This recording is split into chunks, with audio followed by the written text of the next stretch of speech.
Jury trials scrapped for crimes with sentences of less than 3 years. So, this summary from Ground News, and there's a subscription discount that you can get. Link is provided. So, on Tuesday, Justice Secretary David Lammy announced in the Commons that jury trials will be scrapped for either way offences likely to carry sentences of 3 years or less.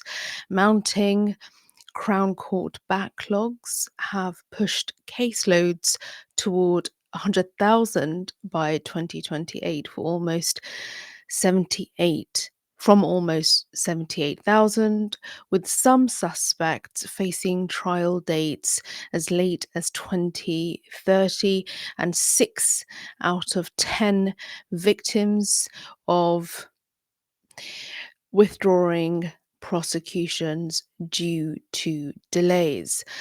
The package creates swift courts and requires judges to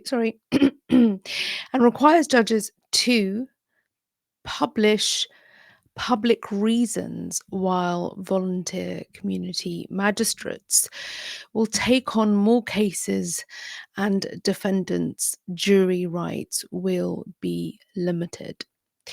Lammy retreated from a leaked earlier plan reported to the BBC and The Times, confirming that serious offences remain jury trials and cases will be 20% faster.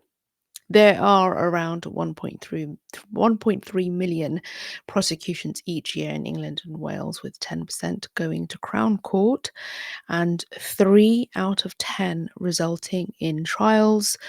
But barristers say Ministry of Justice cuts caused backlogs. So that's the Ground News summary. Let's go to a story. And as always, I'm using Ground News as my source.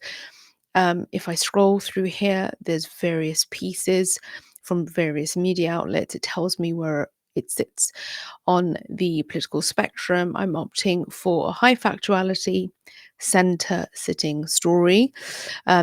You may disagree, but let's see. So we're going to go to this over here. It's Telegraph and Argus. So here's the story, and it says Bradford District MPs have given a mixed reaction after the Justice Secretary announced jury trials are set to be scrapped in some cases. Currently, jury trials make up very odd adverts on this. Currently, jury trials make up 3% of cases, but this will be curbed further, as David Lammy confirmed, would be reserved for indictable only offences such as murder and lesser either way offences with a likely sentence of more than 3 years in prison. For anybody who's not familiar with my channel, the reason why I won't say certain keywords, because then my YouTube content, etc., gets flagged for various reasons. Okay, so Mr. Lammy, who is also Deputy Prime Minister, told MPs reforms were desperately needed amid victims facing agonising delays in the system, with a Crown Court backlog projected to reach 100,000 by 2028. Reacting to the announcement, Anna Dixon, well, there you go. There's an ADHD ad, and that's very relevant because I'm neurodiverse. Okay, so reacting to the announcement, Anna Dixon, Labour MP for Shipley, told The Telegraph and Argus, I am glad to see Labour government introducing strong new measures to tackle the shocking backlogs in the justice system created by the previous Conservative government. These reforms are bold and will help us create a justice system that is faster, fairer, and puts brave survivors and victims first. However, Robbie Moore, a Tory MP for Keighley and Ilkley, raised concerns. He told the T&A jury trials are an 800-year-old safeguard that protect ordinary people from the power of the state. Once you remove community members from the courtroom, you remove trust and hand everything to a single judge. That is an extremely slippery slope, and ordinary people should be very worried. There are no doubt huge pressures on our legal system. However, in looking at ways to reduce a backlog, we shouldn't be abolishing the crowning achievements of the British justice system before any other measures are tried. Labour need to do the sensible thing and start using the courtrooms sitting empty. Any MP defending this decision should explain to their constituents why their government was recently able to find billions of welfare payments, but not for justice. Let's continue. I'll just pop up the ground news summary right there because the ads are jarring. Abolishing jury trial is to, and sorry, this continues from, I think this is a Tory MP. Abolishing jury trial is, to put it plainly, authoritarian, and we should all reject these proposals. Imran Hussain, Labour MP for Bradford East, Naz Shah, Labour MP for Bradford West, and Judith Cummins, why did I say Cummins? Why did I say that? Labour MP for Bradford South were also invited to share their views, but they had not commented by the time of publication. Mr. Lammy told MPs, "I'm clear that jury trials will continue to be the cornerstone of the system for the most serious offences. We must also be honest that this is a problem that has taken years to build up. It will take years to fix. The changes I'm proposing will require legislation. It will take time to implement. Our investment will also need time to have an effect." So let's have a little think about this then, because I think what we always get whenever there is sort of pushback on a policy is that there's a reference to years of decline. This was years coming down the road. Like, this was a disaster waiting to happen because of previous Tory government. So we'll always get that kind of